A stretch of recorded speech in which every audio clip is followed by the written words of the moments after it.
100% fees రాయితీతో AI నేర్చుకోవాలనుకుంటున్నారా? Attend Quality Thought Gen AI test 2025.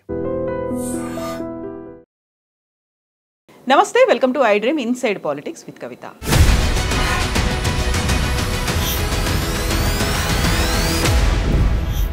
ఇటీవలే కేంద్రం ప్రకటించినటువంటి పద్మ పురస్కారాల్లో తెలంగాణకి అన్యాయం జరిగింది. గద్దరికి అవార్డు ఇవ్వమని మేము పేరుని సిఫార్సు చేసినప్పటికీ కేంద్రం ఎందుకని సైడ్ లైన్ చేసింది అనేటువంటి సీఎం రేవంత్ రెడ్డి క్వశ్చన్కి కేంద్ర మంత్రి బండి సంజయ్ ఇచ్చినటువంటి సమాధానం పెద్ద దుమారం రేపుతోంది. యాక్చువల్గా గద్దరికి అవార్డు ఎందుకు ఇవ్వాలి, కేంద్ర ప్రభుత్వం ఎందుకని ఇవ్వలేకపోయింది? మనతో పాటుగా ఉన్నారు పొలిటికల్ అనలిస్ట్ ప్రకాష్ గారు. ప్రకాష్ గారు నమస్కారం. మనం గతంలో గద్దరికి సంబంధించి బోల్డ్ అన్ని అంశాల గురించి చర్చించుకున్నాం. కాకుంటే వాటన్నిటికీ మించి ఈసారి ఎందుకని ఇంత పెద్ద ఎత్తున వివాదం చెలరేగుతోంది? గద్దర్ పద్మ అవార్డుకి అర్హుడు కాదు, బరాబర్ మేము ఇవ్వం, ఎందుకని అంత మాట చెప్పారు? గద్దర్ యొక్క గొప్పతనం తెలిసిన వాళ్ళు, ఆయన సాహిత్యం యొక్క ప్రతిభ గురించి తెలిసిన వాళ్ళు ఎవరు కూడా అట్లా మాట్లాడరమ్మా. ఎందుకంటే రాజకీయంగా మాత్రమే గద్దర్ని చూడకూడదు. ఆయన పాలిటిక్స్ ఒకసారి మనం చూసినట్టయితే వీళ్ళంతా పాలిటిక్స్నే చూస్తున్నారు కదా. ఆయనకు ప్రపోజ్ చేసింది పద్మ అవార్డు ఆయన సాహిత్యం మీద, ఆయన కళ మీద. ఒకవేళ రాజకీయాల్లో చూసినట్టయితే తొలి దశ తెలంగాణ ఉద్యమంలో ఇంజనీరింగ్ చదివే విద్యార్థిగా ఉస్మానియా యూనివర్సిటీలో తన చదువును కూడా వదిలిపెట్టి తెలంగాణ ఉద్యమంలోకి వచ్చాడు ఆయన. ఆ తర్వాత ఆయన ఇంజనీరింగ్ కంప్లీట్ చేయలేకపోయాడు. తర్వాత అప్పుడున్న ఇంటర్మీడియట్ క్వాలిఫికేషన్తో ఓ బ్యాంక్ జాబ్ వస్తే ఆ బ్యాంకులో ఉండి విప్లవోద్యమంతో ప్రభావితమై సమాజం మార్పు కోసం ఆయన విప్లవాల బాటలో వెళ్ళిపోయాడు. తన స్వార్థం కోసం పోలే ఆయన ప్రజలకు అంకితమైన మనిషి, సమాజం కోసం పనిచేసిన మనిషి, జీవితాంతం సమాజం గురించే అరుదైన సాహిత్యాన్ని ఆయన సృష్టించాడు. ఒక మాటలో చెప్పాలంటే గద్దర్కు సాహిత్యం మీద ఉన్న పట్టు, ఆయన జానపదాన్ని ఉపయోగించిన తీరు ప్రపంచ భాషలలో ఎక్కడా ఏ కవి ఉపయోగించలేదు. వాస్తవంగా ఆయన సాహిత్యాన్ని కనుక ఇంగ్లీష్లో ట్రాన్స్లేట్ చేసి నోబెల్ అవార్డు కనుక రికమెండ్ చేస్తే నోబెల్ ప్రైజ్ వచ్చే లిటరరీ వాటిలలో నోబెల్ ప్రైజ్ ఉంటుంది సాహిత్యంలో. దానికి గద్దర్ ఎలిజిబుల్ అవుతాడు. పద్మ అవార్డు కాదు, నోబెల్ సాహిత్య అవార్డుకే ఆయన ఎలిజిబుల్ అవుతాడు. అటువంటి గొప్ప వ్యక్తి తెలంగాణలో పుట్టినందుకు అందరు గర్వపడాలి. సరే, రాజకీయ విశ్వాసాలు ఎట్లున్నా మళ్ళీ ఆయన బ్యాక్ తెలంగాణ ఉద్యమానికి వచ్చాడు. రావడమే కాదు, పీపుల్స్ వార్ని అప్పుడు పీపుల్స్ వార్, ఇప్పుడు మావోయిస్ట్ పార్టీ, తెలంగాణ ఉద్యమానికి అనుకూలంగా నిర్ణయం తీసుకోవడంలో గద్దర్ది కీలక పాత్ర. ఒకవేళ కనుక పీపుల్స్ వార్ నిర్ణయం తీసుకోకపోతే ఈ రాజకీయ నాయకులు ఎవరు ధైర్యం చేసేవాళ్ళు కాదు తెలంగాణ గురించి రావడానికి. కేసీఆర్ కానీ, ఈ 41 మంది కాంగ్రెస్ ఎమ్మెల్యేలు కానీ, బీజేపీ కానీ, పీపుల్స్ వారే కనుక తెలంగాణకు ఆ రోజుల్లో మద్దతు ఇవ్వకపోయి ఉంటే వీళ్ళెవరు కూడా తెలంగాణ ఉద్యమాన్ని స్టార్ట్ చేసేవాళ్ళు కాదు. ఇంత పెద్ద ఎత్తున ప్రజా ఉద్యమం రాకపోయేది. అసలు ఇంకోటి, ఫస్ట్ పాట రాసింది ఆయన అమ్మ తెలంగాణమా ఆకలి కేకల గానమా 96లో రాశాడు. నన్ను గన్న తల్లుల్లారా అని, మీ తెలంగాణ పల్లెల్లారా అని రాశాడు.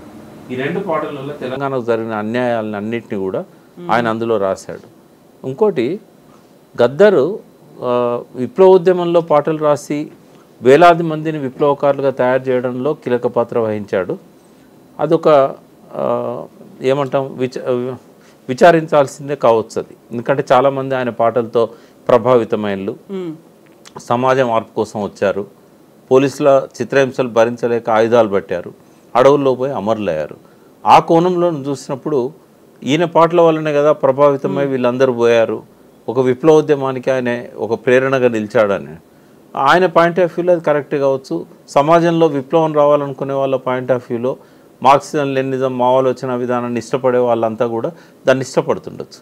కానీ ఇవాళ ఎవరైతే మెయిన్ స్ట్రీమ్ పాలిటిషియన్స్ ఉన్నారో, బండి సంజయ్ కావచ్చు, ఇతరులు కావచ్చు, వాళ్ళకి ఆ పాత్ర నచ్చదు. బట్ గద్దర్ సాహిత్యంలో ఒక విప్లవ పాటలే ఉన్నాయా? ఇవాళ తెలంగాణలో పాట బతికిచ్చింది ఉద్యమాన్ని. క్రెడిట్ మొత్తం కేసీఆర్కే ఇస్తారంటే ఎవరో ఒప్పుకోం. కేసీఆర్ దానికి ఒక నాయకత్వం వహించాడు. కానీ ఉద్యమం ఆటుపోట్లకు గురైనప్పుడల్లా తెలంగాణ ధూమ్ధామే ఉద్యమాన్ని బతికించింది. గద్దర్ వచ్చి అందులో ఎన్నోసార్లు పాల్గొన్నాడు తెలంగాణ ధూమ్ధాంలో. అన్నిటికంటే ఇంపార్టెంట్ ఏంటంటే తెలంగాణ ఉద్యమంలో పాటే ప్రధానం. ఆ పాటకు జీవం పోసింది గద్దర్. ఆయనే ఈ కవులకు అందరికీ ప్రేరణగా నిలిచాడు. ఒక గద్దర్ లేనిది అందశ్రీ లేడు, గద్దర్ లేనిది మిట్టపల్లి సురేందర్ లేడు, రసమై బాలకిషన్ లేడు, వరంగల్ శ్రీనివాస్ లేడు. ఈ తరాన్ని అంతా కూడా ప్రభావితం చేసింది గద్దర్. మరి ఆ పాటలే కదా తెలంగాణ రావడానికి కారణమైనవి. కాబట్టి ఒక తెలంగాణ బిడ్డగా, ఒక గొప్ప సాహితీవేత్తగా, కళాకారునిగా ఆ గద్దర్ను మనం పద్మతో ఏవైతే సన్మానించుకుంటామో, ఆయనకు పద్మ అవార్డు ఇవ్వాలని ప్రభుత్వం రిఫర్ చేయడం ఏదైతే ఉన్నదో, ఆ తెలంగాణ 3.5 కోట్ల ప్రజల ఆకాంక్ష అది. ఎవరు కూడా దాన్ని కాదనరు. ఎవరైతే ఆయన గురించి అర్థం కాదో, ఆయన గురించి అవగాహన లేదో, ఆయన ఇది ఒక్క కోణంలో నుంచి ఆయన చూస్తారో వాళ్ళు మాత్రమే వద్దంటారు. మీకెందుకు గద్దర్ అవార్డ్స్, నంది అవార్డ్స్ స్థానంలో గద్దర్ అవార్డు ఇస్తానన్నప్పుడు అక్కడ కూడా ప్రతిఘటన వచ్చింది. మనం లాస్ట్ టైం మాట్లాడుకున్నాం. కొంతమంది సినిమా వాళ్ళు కానీ బయట వాళ్ళు కానీ ఆయన పేరు మీద ఎందుకు అని చెప్పి సినిమాలతో ఏం సంబంధం అని అన్నారు. బట్ ఆయనకు కూడా 2 సార్లు నంది అవార్డులు వచ్చాయి. అయితే ఆయనే గొప్ప సినిమా సాహిత్యాన్ని కూడా సృష్టించాడు. ఆయన రాసిన చెల్లెమ్మ అనే ఒక పాట ఉంది కదా, పాదం మీద మల్లెతీగకు పందిరి ఓలే అనే పాట, దానికి నంది అవార్డు వచ్చింది. తర్వాత ఇంకొక పాటకు కూడా వచ్చింది. చాలా మంచి పాటలు రాశాడు సినిమాల్లో కూడా. రంగుల కళ కాలం నాటి, బండెనక బండి గట్టి, మా భూమి, రంగుల కళలో 3 పాటలు, ఇట్లా చాలా పాటలు రాశాడు ఆయన. సినిమా సాహిత్యం కూడా ఆయన తన ముద్రను వేసుకున్నాడు. అన్నిటికంటే ఇంపార్టెంట్, ఉద్యమం తీవ్ర దశలో ఉన్న టైంలో జేఏసీ కోదండరామ్ కేసీఆర్ ఆధ్వర్యంలో జేఏసీ నడుస్తున్నప్పుడు మిలియన్ మార్చ్, ఆ సందర్భంగా వచ్చిన శంకర్ గారి సినిమా జయబోలో తెలంగాణ, ఆ పొడుస్తున్న పొద్దు మీద ఆ పాట వస్తుంటే థియేటర్లలో ఆ ప్రేక్షకులు పోయి డ్యాన్స్ చేశారు స్క్రీన్ ముందట. సో అంతగా ప్రభావితం చేసిన వ్యక్తి ఇప్పుడు సమకాలీన సమాజంలో తెలుగులోనే కాదు ఎక్కడ కూడా లేరు. తర్వాత ఆయన కేవలం తెలుగు సాహిత్యాన్నే సృష్టించలేదు. ఆయన గూడంజయ్య పాట ఒకటి ఉంది, ఊరు మనదిరా వాడ మనదిరా.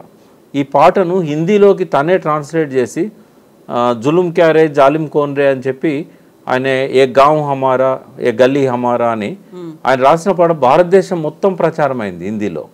తర్వాత ఆయన అండర్ గ్రౌండ్లో ఉన్నప్పుడు, రహస్య జీవితంలో ఉన్నప్పుడు పీపుల్స్ వార్లో దేశమంతా తిరిగి ప్రజలను చైతన్యవంతులను చేసే పాటలు రాశాడు, పాడాడు. వేర్వేరు భాషలలో పాడాడు, లంబాడి భాషలలో, కోయ భాషలలో. కాబట్టి అంతగా ప్రభావితం చేసిన వ్యక్తి ఈ కాలంలో అయితే ఎవరు లేరు.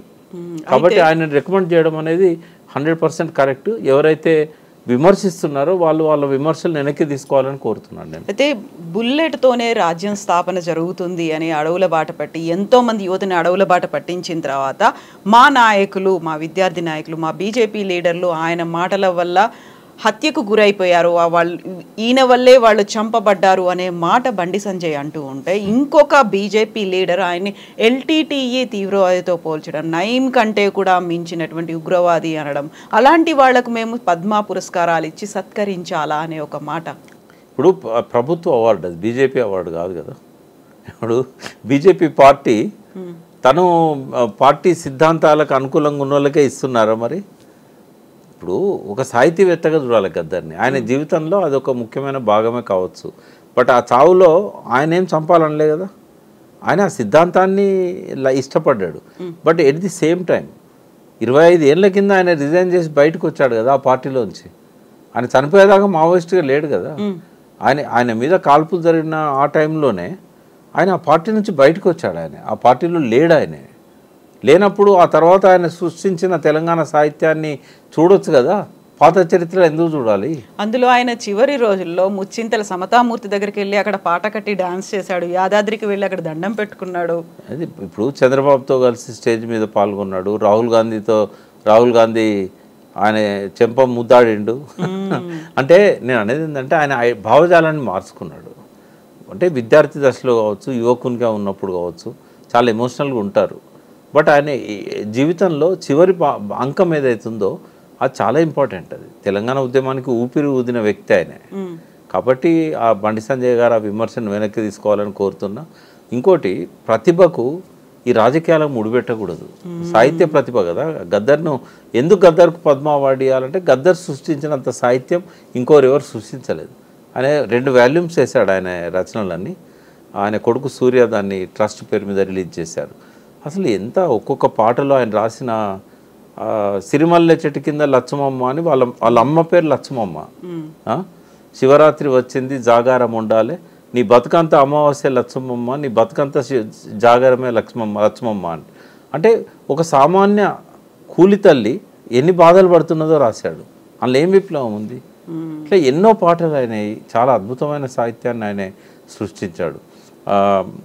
ఆయన ముట్టుకొని అంశం లేదు ఆయన సాహిత్యంలో.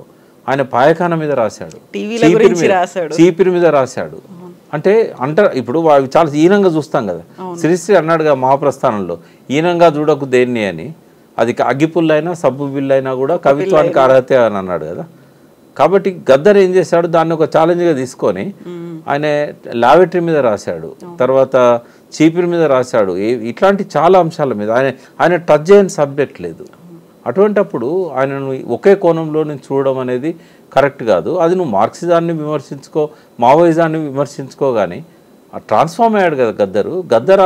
ఒక గొప్ప కాజ్ కోసము పీపుల్స్ వారిని వదిలిపెట్టాడు కదా తెలంగాణ ఉద్యమం కోసం. మరి అది చూడాల్సిన అవసరం ఉంది కదా.